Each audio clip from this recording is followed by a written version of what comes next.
नमस्कार भाइयों, मैं अखिल भारतीय बेरोजगार नर्सेज संघर्ष समिति से सुनील सुमन आपसे 80-20 के मैटर पे कुछ बात करना चाहता हूं।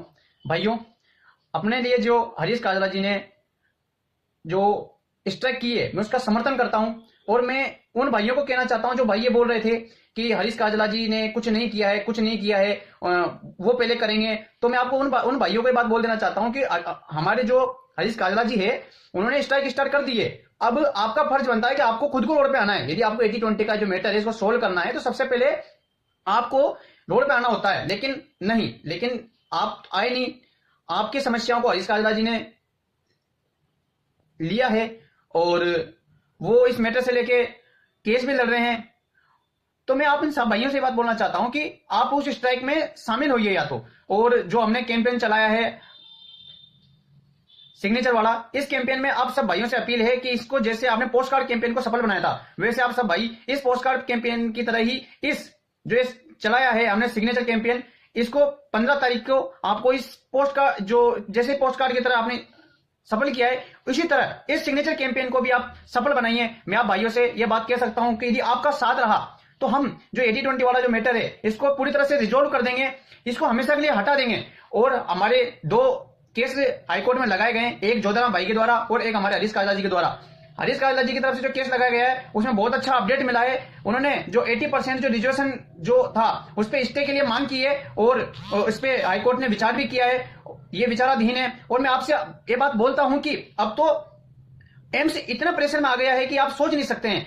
अब यदि आप बेरोजगार भाई रोड पे आते हो और यदि हमारा सपोर्ट करते हो तो मैं आपको 100% कह सकता हूं कि हम इस मैटर को रिजोल्व कर देंगे। और हम अभी अपने सतीश पूनिया जी के यहाँ भी लेटर देके आए हैं, करोड़ीलाल मीणा जी से मिले हैं, तो डॉक्टर करोड़ीलाल मीणा जी हमारे साथ दिल्ली चलने को तैयार है। और यहां तक कि उन्होंने बोल दिया कि हर्षवर्धन जी से वो हमें मिलाएंगे। साथ ही डॉक्टर हर्षवर्धन जी से हमारे जो प्रदेश अध्यक्ष है डॉक्टर सतीश पूनिया जी, उनकी बात हुई है। उन्होंने हमको बोला है कि हम भी आपको बहुत ही जल्द 1 या 2 दिन में आपको अपॉइंटमेंट के लिए बात करेंगे और आपको अपॉइंटमेंट दिला के डायरेक्ट आपको हर्षवर्धन से मिला देंगे। तो आप भाइयों से एक मेरा कहना है कि आप हम सबसे जुड़िए। जब तक आप हमारे साथ नहीं होंगे हम आपके बिना कुछ नहीं कर सकते हैं, क्योंकि एक यूनिटी होना जरूरी है। आज जो स्टाफ है वो स्ट्राइक पे हैं, क्या आपका फर्ज नहीं बनता? मैं उन भाइयों को कहना चाहता हूं जो भाई अभी तक सो रहे हैं और उनको यह भी पता नहीं है कि ये 80-20 उनके फ्यूचर को बर्बाद कर देगा। भाइयों, मैं आपसे एक बात फिर कहना चाहता हूं, उन मेरे भाइयों को जो गूंगे हो गए हैं, बहरे हो गए हैं, उनको सुनाई कुछ नहीं दे रहा है। उनको ऐसा लग रहा है कि कॉलेज की जो सिस्टम जैसा चलता है, जैसे कॉलेज में काम होता है वैसे ये मैटर रिजोल्व हो जाएगा। ये मैटर छोटा मोटा नहीं है और ये मैटर बहुत बड़ा है। आप भाइयों को सपोर्ट करना ही होगा। और मैं आप सब भाइयों को बोलता हूं, हमारी अखिल भारतीय बेरोजगार नर्सेज संघर्ष समिति इस मैटर को लेके संघर्ष रहते हैं। हम हमारा हर संभव प्रयास कर रहे हैं, लेकिन आप भाई हमसे जुड़ नहीं रहे हैं। और हमने जो हमारा अखिल भारतीय बेरोजगार नर्सेज संघर्ष समिति का ग्रुप बना रखा है टेलीग्राम पे, उस पे आप ज्वाइन होइए। और उन भाइयों को मैं स्पेशली कहना चाहता हूं जो नोट सेट में क्वालिफाई नहीं हुए हैं, वो ये बात क्यों भूल रहे हैं कि अगली बार उनको नोट सेट देना है। जो क्वालिफाई हो गए उनकी तो बात अलग ही है, वो तो सपोर्ट में आ भी रहे हैं, कुछ है कि नहीं आ रहे। उन भाइयों को मैं एक बात कहना चाहता हूं कि हमारे जो 4 जो बन रहे हैं, 4 ग्रुप बन गए हैं इस हिसाब से। एक जो नोट सेट क्वालिफाई हुआ है, एक जो नोट सेट क्वालिफाई नहीं हुआ है, एक जो रनिंग में, और जो अपने स्टाफ है। आज स्टाफ ने स्ट्राइक कर दी है, जबकि पहला फर्ज आपको बनता है कि आपको स्ट्राइक करनी चाहिए थी, है ना। जैसे डॉक्टर स्ट्राइक करते हैं तो डॉक्टरों में जो स्ट्राइक होती है उस दौरान जो एमबीबीएस कर रहे होते हैं और जो पीजी कर रहे होते हैं, जो रेजिडेंट होते हैं, वो स्ट्राइक उतरते हैं।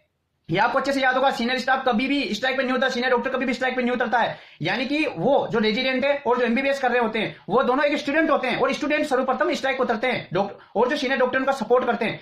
ऐसे ही आप सब बेरोजगार भाइयों को सर्वप्रथम स्ट्राइक पे उतरना चाहिए था। यह सबसे बड़ी बात है कि आप यदि स्ट्राइक पे उतरोगे तो वो उनका फर्ज बनता है वो आपका सपोर्ट करे। लेकिन आप तो स्ट्राइक पे उतरे नहीं, प्रोटेस्ट पे उतरे नहीं, आप तो सोए पड़े हो। आपको तो पता ही नहीं आपके फ्यूचर को, आपको खुद को पता नहीं है। आपको ये नहीं लगता कि आपका फ्यूचर बर्बाद है? क्या कर लोगे भाइयों? 7,900 रुपए में यूट्यूब पे वैकेंसी हो रही है। जो हकीकत बोल रहा हूं, आज हम सब मुकुल शर्मा जी से, जो एनएचएम के जो मेन हेड है राजस्थान के अंदर, उनसे मैं मिलकर आया हूं। उन्होंने एक बहुत कड़ी बात बोली आप सबके लिए कि 7,900 रुपए में एनएचएम ने यदि वैकेंसी फिक्स की है तो आप क्यों आ रहे हो जॉब करने के लिए? कौन आपको बुला रहा है? हम तो आपको बुला नहीं रहे, खींच के घर से ला नहीं रहे कि आप जॉब पे आओ। नहीं, आपको खुद को जरूरत है, आप आ रहे हो, मत जाओ। मैं आपको बोलता हूं, यदि अपन में यूनिटी नहीं होगी ना तो ये हमेशा शोषण करते रहेंगे। राजस्थान में यूटीबी पे 7,900 रुपए में शोषण हो रहा है, ऐसे आपका एम्स में भी शोषण होगा। एक और बात बता देता हूं, आज तो एम्स में ये 80-20 का मैटर हुआ है, लेकिन इस मिनिस्ट्री को इस केस ने जीत लिया है एम्स के साथ साथ। अभी तो आने वाले टाइम पे जितनी भी वैकेंसी होने वाली सारी 80-20 पे ही होगी। ये आप सुन लीजिए, मैं आपको फिर बोल रहा हूं, ये आने वाली वैकेंसी सारी 80-20 पे क्लियर होगी। और आज आप आज भी नहीं जगे ना मेरे भाइयों, तो मैं आपको बोल रहा हूं, आप कुछ नहीं कर सकते। आप 7,900 रुपए की वैकेंसी या फिर जो प्राइवेट हॉस्पिटलों में आपको जो पैसे देते हैं, आपका शोषण करते जाएंगे। मेरे सब भाइयों से हाथ जोड़ के अपील है, आप सब भाई हमारे साथ आइए, अखिल भारतीय बेरोजगार नर्सेज संघर्ष समिति से जुड़िए। और मैं आपको एक बात और बोल देता हूं, हमारे लिए हरीश काजला जी जो कर रहे हैं ना, रियलिटी में उनको प्राउड फील करता हूं। वो एक सिस्टम में होता है सहित भी हमारे लिए इतना कर रहे हैं, लेकिन फिर भी कुछ अपवाद के उनको मूर्ख गधे बोलूंगा उनको, जो हमारे हरीश काजला जी और हमारे जोधाराम भाई जिन्हों पर उन्होंने सवाल उठाए। अरे गधो, तुमको मैं एक बात बोल देता हूं, तुमने तो कुछ किया नहीं है, वो कर रहे हैं, उनकी टांग क्यों खींच रहे हो? कोई आदमी को दारू पी के फोन लगा रहा है, उनको गालियां दे रहा है। अरे कौन से मेहनत से तुम्हारे माँ बाप ने ये समझाया कि तुमको ये सिखाया है कि तुमको शर्म नहीं है? कोई कुछ कर रहा है उसके टांग खींच रहे हैं, हमें भी गालियां दी गई है। अरे भाई खुद तो कुछ कर ले, तूने तो कुछ किया नहीं, दूसरों के टांग खींचने से क्या होगा? इसलिए मैं आपको एक बात फिर कहना चाहता हूं मेरे भाइयों, मैं उन सभी भाइयों को कहना चाहता हूं जो नॉर्थ सेट में क्वालिफाई नहीं हुए हैं, उनको भी हाथ जोड़कर अपील है उनसे मेरी कि आपको आगे दोबारा नॉर्थ सेट देना है। और आप ये मत सोचिए कि आप 80% गर्ल्स का हो गया, 20% में आप ले लोगे। अरे मेरे भाई, जो कुछ कोचिंग वालों ने ये बोला था कि आपको एक सीट से मतलब है। मैं आपको एक बात बता देता हूं कि आप ही एक कैंडिडेट हो गया जो पढ़ने वाले हो। ये आपकी गलत फहमियां है ना, जो कोचिंग वालों ने दिमाग में भर रखी है, कुछ कोचिंग वालों ने, उन कोचिंग वालों ने जो दिमाग में गलत फहमी भरी है उसको निकाल दीजिए। आप जो पढ़ते हो ना, आपकी तरह और भी पढ़ते हैं और आपसे ज्यादा पढ़ते हैं। इसलिए मैं आपको कह रहा हूं, एक सीट से मतलब नहीं है, अपने प्रोफेशन से मतलब रखिए। एक सीट आप क्लियर कैसे कर लोगे भाई? और भी तो पढ़ते हैं, आप अकेले तो हो नहीं पढ़ने वाले। इसलिए मेरे भाइयों, मैं आपसे फिर एक बात बोल रहा हूं, नॉर्थ सेट में क्वालिफाई नहीं हुए उन भाइयों को बोल रहा हूं, आप हमारे साथ जुड़िए, है ना। और एम्स नर्सेज यूनियन ने जो स्ट्राइक किए उसके साथ उनका भी हौसला बढ़ाइए, और हमने सिग्नेचर कैंपेन जो चलाया उसको भी बढ़ाइए। और वो भाई जो प्रेजेंट में रनिंग में हैं, जो प्रेजेंट में बीएससी नर्सिंग या जीएनएम कर रहे हैं, उनको भी तो आगे नॉर्थ सेट देना है। उनको क्या आगे वैकेंसी, उनको क्या एग्जाम नहीं देने क्या? मैं उन भाइयों को अपील करता हूं, वो सब इस 80-20 वाले मुद्दे से जुड़िए। इस मुद्दा जब आप रोड पे नहीं आओगे तब तक सोल्व नहीं होगा। और ये कोरोना में चलते हैं, कोरोना के चलते हमको परमिशन नहीं दे रहे प्रोटेस्ट की। भाई जैसे किसान है ना, किसी की परमिशन की जरूरत नहीं पड़ी, ठीक है, सारे जाके बैठ गए। आज जैनों को देख लो, डॉक्टर किरोड़ी लाल मीणा जी के साथ सारे के सारे जैन वहां बैठे हुए हैं, स्ट्राइक कर रहे हैं। आप देख लेना, उनका मुद्दा सोल्व होगा। लेकिन आप जैसे जो कुछ गधे हैं वो अभी भी सोए हैं, उनको मतलब ही नहीं है। अरे अपने भाई, अपने प्रोफेशन की सोचो, ठीक है, आपके फ्यूचर की सोचो। मैं सभी भाइयों से अपील कर रहा हूं कि जो ये काम कर रहे हैं हरीश काजला जी, जोधाराम भाई, है ना, हमारी जो टीम है वो पूरी लगी हुई है। और आप एक बात बोल देता हूं, हमारे जो राजस्थान में शायद अपने कोई लीड करने वाला ऐसा कोई कैंडिडेट ना है, लेकिन मैं आपको फिर भी बोल रहा हूं, हमारे भाई साहब है, वो उन्होंने बहुत संघर्ष किया है इस नर्सिंग के साथ साथ बहुत सारे मैटर से लेके। भाइयों, हमने आपको मैसेज डाले हैं, कॉल किए, है ना, लेकिन आप हमारे साथ आते नहीं हो। अरे आप अपने लिए फ्यूचर की नहीं आ सकते यार? मैं समझ नहीं आता आप चाहते क्या हो भाई? अपने फ्यूचर के लिए आप सबको आगे आना है, सबको आगे आना है, हमसे जुड़िए। और मैं आपको एक बात और बोल देना चाहता हूं, ये वीडियो उन सब भाइयों तक पूछना चाहिए जो जॉब में हैं, जॉब नहीं कर रहे हैं, और जो रनिंग में हैं, उन सब तक पहुंचना चाहिए। और मैं उनको सल्यूट करता हूं जो आज इस मैटर से लेके 80-20 वाले मैटर से लेके स्ट्राइक पे उतरे हुए हैं, और जिन्होंने केस लगाया है उनको मैं सल्यूट करता हूं। मैं जोधाराम भाई को और हरीश काजला जी को सल्यूट, मैं उनको दिल से सल्यूट करता हूं। और हमारी टीम लगातार लगी हुई है, हमारी टीम हर वो संभव प्रयास कर रही है जिससे हम पॉलिटिकल प्रेशर बनाया जा सके, ठीक है। लेकिन सबसे बड़ी कमी है तो आप भाइयों के साथ की ना आने की। आप भाइयों से निवेदन है, हाथ जोड़ के निवेदन है कि आप हमारे साथ जुड़िए, तभी 80-20 का मैटर सोल्व होगा। ऐसे नहीं होगा हवाओं में, या आप जो रजाई गद्दों के अंदर पड़े पड़े आप हमसे फोन लगा के भाई साहब 80-20 का क्या हुआ, 80-20 का क्या हुआ। अरे ऐसे 80-20 का मैटर सोल्व हो जाएगा क्या? अरे कुछ गधे उस सीएचओ के पीछे पड़े हुए हैं। अरे क्या कर लोगे तुम सीएचओ में? क्या कर लोगे मेरे को बताइए? आपने कुछ किया? कुछ नहीं किया, करने वाले कोई और है। आप फोन लगा के हमें परेशान करते रहते हो, भाई साहब सीएचओ का क्या हुआ, सीएचओ। भाई सीएचओ का वो होगा जो हो जाएगा, सीएचओ को छोड़ो, 80-20 को मैटर को पकड़ो, सबसे बड़ा मैटर यही है।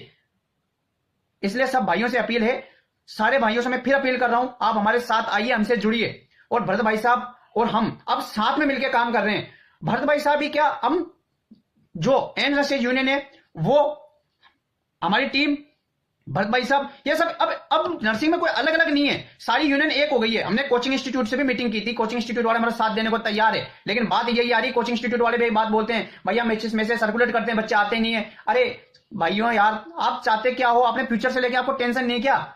70% वो कैंडिडेट है इस नर्सिंग के अंदर जिनके मां बाप ने एक रुपये लगा के इनको पढ़ाया है। हम ना किसी से क्या बोलूं यार, आपको थोड़ा समझो, उन माँ बाप के सपनों को देखो, उन्होंने जो सोचे हैं 7,900 रुपए में या 8,000 रुपए में, अब क्या कर लोगे जिंदगी के अंदर? खर्चा भी नहीं चलता भाइयों। इसलिए आपको बोल रहा हूं, हमसे जुड़ो, फिर भी बोल रहा हूं, हमसे जुड़िए, हमारी टीम से जुड़िए, और हमारे जो हरीश काजा जी ने स्ट्राइक की है उसका सपोर्ट कीजिए। और हम जब भी आपको दोबारा आह्वान करें, जिस दिन आपको स्ट्राइक के लिए आह्वान करें, उस दिन सभी भाइयों को हमसे स्ट्राइक के लिए, सब भाइयों को हमारे साथ आना है, तो ही 80-20 का मुद्दा सोल्व होगा। और मैं आपको एक बात और स्पष्ट कर देना चाहता हूं, एम्स की इतनी घटिया चाल है इस नर्सिंग प्रोफेशन फील्ड को बर्बाद करने की, पूरे प्रोफेशन को ही बर्बाद करने की इतनी घटिया चाल है। इसने पहले जीएनएम को बाहर कर दिया, तो हमारे कुछ सीनियर्स लड़े, उसने वापस जीएनएम को ऐड करा दिया, ठीक है, लेकिन उसमें 2 साल का एक्सपीरियंस रखा गया। लेकिन अब नई चाल देखो इस प्रोफेशन को तोड़ने के लिए, इन्होंने फीमेल्स को अलग और मेल को अलग कर दिया है, यानी कि 80% फीमेल्स को दे दिया, 20% मेल को, ताकि ये आपस में ही लड़ जाए, आपस में ही अपने प्रोफेशन को बर्बाद कर ले। मैं उन बहनों को भी कहना चाहता हूं जो शायद ये सुन के कि उनको 80% रिजर्वेशन मिल गया है, वो बहुत खुश है, उनको ऐसा लगता है कि हमारा सिलेक्शन जल्दी हो जाएगा। हाँ, मैं इस बात का आपको सपोर्ट करता हूं कि आपको सिलेक्शन तो मिल जाएगा, लेकिन इसके आगामी परिणाम आपको शायद पता नहीं है। मैं फिर आपको बोल देता हूं, इसके आगामी परिणाम बहुत बुरे, बहुत भयानक होने वाले हैं। इस प्रोफेशन की हालत वो हो जाएगी जो पहले थी, जो पहले बोला जाता था डॉक्टर के नौकर, डॉक्टर के चमचे, पता नहीं क्या क्या। अरे अपना नर्सिंग फील्ड जो ये प्रोफेशन है तब से अच्छा बना है जब इसमें मेल कैंडिडेट आए। कोई भी बात हो जाती है ना, मेल कैंडिडेट इस फीमेल्स के साथ हमेशा सपोर्ट में आते हैं, लेकिन जब मेल कम हो जाएंगे और फीमेल ज्यादा हो जाएगी, कि जो मेल नर्स होता है उसको डॉक्टर्स दबा नहीं सकते हैं, जबकि एक फीमेल नर्स को वो दबा देते हैं, ताकि उनकी आवाज दब जाती है और फीमेल नर्स इसका विरोध नहीं कर पाती है। इसलिए एम्स चाहता यही है कि मेल को बाहर कर दिया जाए और फीमेल्स का बहुत भयंकर तरीके से शोषण किया जाएगा इनके द्वारा। मैं फिर कह रहा हूं, इनको इतना प्रताड़ित किया जाएगा कि ये सोच नहीं सकते।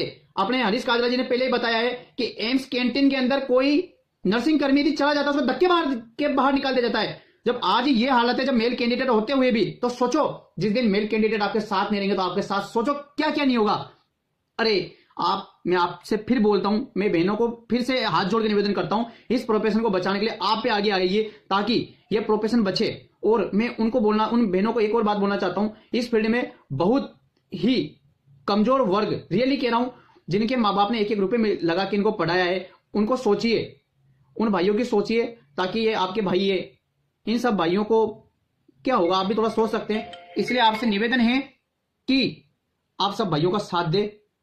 और मैं साथ ही आप सभी से एक बात और कहना चाहता हूं कि एम्स ने अभी जो कॉन्ट्रैक्ट बेस पे भर्ती निकाली है, इस कॉन्ट्रैक्ट बेस की भर्ती में कोई भी शामिल ना हो। फिर आपको बोल रहा हूं, वरना जो हालत एनएचएम के द्वारा की गई है वैसी हालत हो जाएगी। फिर मैं आपको कह रहा हूं, कॉन्ट्रैक्ट बेस पे जो भर्ती निकाली है इसमें कोई भी शामिल ना हो। यह अच्छे से सुन लीजिए, चाहे मेल हो फीमेल, सबको मैं एक बात बोलना चाहता हूं कि कोई भी शामिल ना हो, क्योंकि यदि आप कॉन्ट्रैक्ट बेस पे जाने लग गए तो परमानेंट भर्तियां रुक जाएगी। और फिर वही प्रॉब्लम, पहले जो कॉन्ट्रैक्ट बेस वालों को पैसे कम दिए जाते हैं और जब इनको कॉन्ट्रैक्ट में स्टाफ मिल जाएंगे तो परमानेंट वैकेंसी नहीं कराएंगे। इसलिए मैं सभी भाइयों से हाथ जोड़ के अपील करता हूं कि कॉन्ट्रैक्ट बेस की भर्तियों पे कोई भी ना जाए। और इस जो नर्सिंग प्रोफेशन है जो बर्बाद होगा, इसको बर्बाद होने से बचाइए प्लीज, इस बात को आप विशेष ध्यान दें। धन्यवाद सभी को जिन्होंने ये वीडियो सुना है, और ये वीडियो सभी के पास शेयर कर दीजिए जो बेरोजगार है, जो रनिंग में भी है और जो जॉब में लग गए हैं। सभी भाइयों से अपील है कि इस वीडियो को सभी जगह शेयर कीजिए प्लीज।